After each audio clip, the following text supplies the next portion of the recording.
Good evening, everyone. My name's Tanya Plibisek.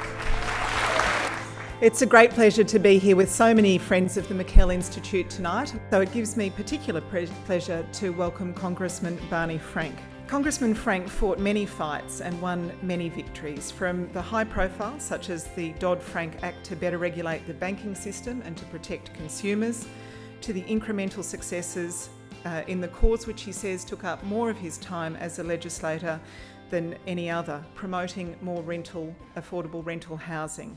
He's known best perhaps for his patient and persistent work for the rights of LGBTI Americans.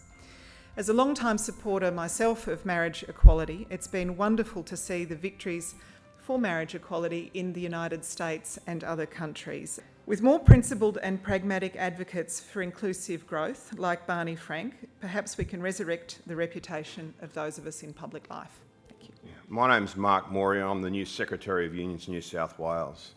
At a time of growing inequality and wealth concentration in our country, but also in the US, it is important that we have speakers such as Congressman Frank out to Australia to articulate what happens if we continue to go down this path. Organised Labor has dropped the ball on intellectual thinking over recent years. It is a challenge for us to now start refocusing on those arguments to convince people if the movement is going to grow. I know Congressman Barney Frank has a number of ideas that he'll express tonight. I'd like to introduce Congressman Barney Frank to the microphone. I want to talk today about one of the big problems those of us who are trying to make progressive change in politics encounter, which is the vicious cycle where you have conditions that prevent you from achieving a goal, and the failure to achieve the goal then generates sentiments among the public that reinforces the conditions. I'll start with the same-sex marriage issue. Your objecting to someone else's good time doesn't work to get a majority. So people then invent negative social consequences. And the argument was that same-sex marriage would lead to those, that same-sex marriage would destabilize marriage. As long as people thought there would be negative consequences, we didn't get the support to institute marriage. As long as we couldn't institute marriage, we couldn't disprove the fact of negative consequences. Once we got marriage in Massachusetts, it became impossible to argue that there were any negative social consequences. Yeah, there are some people who in principle don't think two men should marry each other. And to them, our advice is very simple. If you're a man who doesn't think that two men should marry, don't marry a man. But if two other people want to do it, mind your own business. I do believe very deeply that if we get a Democratic president, that we will see some other things, including a greater provision of services publicly. Part of the problem with our healthcare was that we had this system where people who were fortunate enough to have good jobs got their healthcare through their employer. There are people who are themselves employed with healthcare whose children are not going to get the kind of jobs that bring healthcare with them.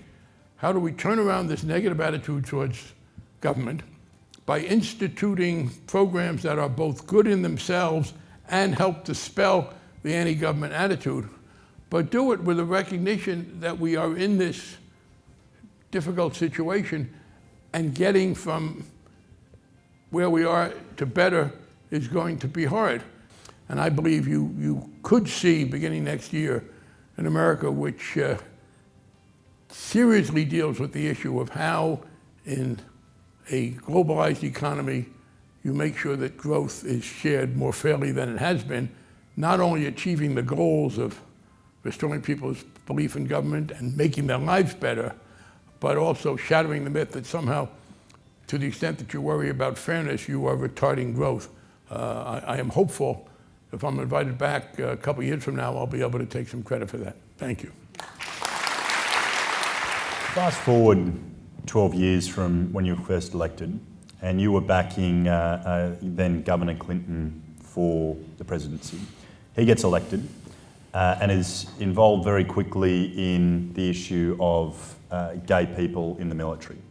Tell us the story about where that ends up. In 1960, go back to what I said before, the notion that we could change any anti-gay policy did not exist. But as the 80s went through and we were making more progress on fighting against homophobia, I began to think that if we got a Democratic president, we might be able to get him to change, among other things, this ban on gays in the military. I said, well, Bill Clinton, it turned out that one I got right. You don't always get him right, that he was the most progressive electable candidate. And early on in a meeting that I had with him, a few members of Congress, I said, would you change this gays in the military? He said, yeah, that sounds about right. And they whipped up enough resentment, and we underestimated it, that they were able to block Clinton in the Congress. The argument was that it was unfair to 20-year-old heterosexual men and women to make them live with gay people. And I remember debating one of my colleagues, a Republican senator, who said, well, you can't allow this, Barney, you know, you just can't have gay men showering with straight men. And I pointed out to him that both of us, having regularly used the gym in the House of Representatives, he and I had in fact showered together on a number of occasions, and nothing, to my knowledge, had ever occurred that would distress him. But still, Congress voted against it. Here's how things work out. My proposal to Clinton was that he use the executive power, first of all, to declare that being persecuted because of your sexual orientation or gender identity was now grounds for asylum. And we've had thousands of people get it since then. Secondly, he abolished the ban on security clearance for gay people. And third, he began to implement the policy of ensuring that there was no discrimination based on employment in the federal government. He made great progress on that, but then the Republicans came in and it was in limbo until under the Obama administration, I made a public announcement. I obviously do not think, and we talk to the press outside the House chamber where they gather, that I obviously don't think that being gay makes you a security risk. But if the Congress makes it the national policy of America that being gay is a security risk, then I will consider it my patriotic duty to give to the House Committee on Ethics a list of all the gay members of Congress. Now, there were a couple of openly gay members of Congress, but a number who were not, and the way it works in America, if you are gay, the Democratic Party is very supportive of you, the Republican Party is not. So essentially what I said was I would have to out some gay Republicans. And I did that, by the way, under a principle that I had long held to, that the right to privacy does not count with it the right to hypocrisy. No, you have a right to conceal your sexual orientation. I did it myself for a while. But to conceal your sexual orientation and then as a public official oppress others who share your sexual orientation, that's not privacy, that's hypocrisy. So I threatened to oust all these Republican closet cases, and the Republicans backed down. Let's talk about the legislation, the Dodd-Frank Act. It's the major act that restructured Wall Street. It's named after you. Now, what did you get right in that, and what work is still left to do in that area? When people tell me the bank's too big, I have this question, well, how big is too big? To what level do you want to reduce them? What we said is this: the problem is not the size of the banks, because, by the way, there's no monopoly here. We have enough so they're competitive with each other. What happens when a bank, an institution, is unable to pay its debts? And its failure to pay its debts then reverberates through the economy, because Bank A can't pay B, C, D, and E, and B can't pay F, G, K, I mean, just it reverberates. What we say is that if a large institution cannot pay its debts, the federal government steps in, and unlike the situation in 2008, when the company AIG couldn't pay its debts and the federal government felt forced under Bush to pay the debts and keep them in business, under our law, the Secretary of the Treasury and the Federal Reserve may pay some of the debts, as much as is needed to prevent this from spiraling downward, but only after they have dissolved the institution. Now, the counter argument is, oh, if a big institution is going to fail, people will not allow that to happen. There'll be political pressure to keep it alive, and so it won't work. The answer is anybody who said that was not there the last few years. No, the institutions will fail. So I do think we got that right, and here's the proof of it. We don't want them to fail, so we have this mechanism to deal with it if they do.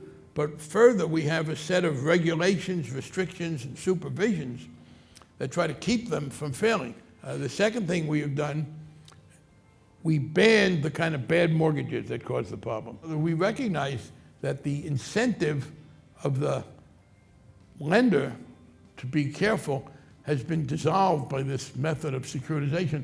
So we just said you can't make these kind of loans. We put in our own standards.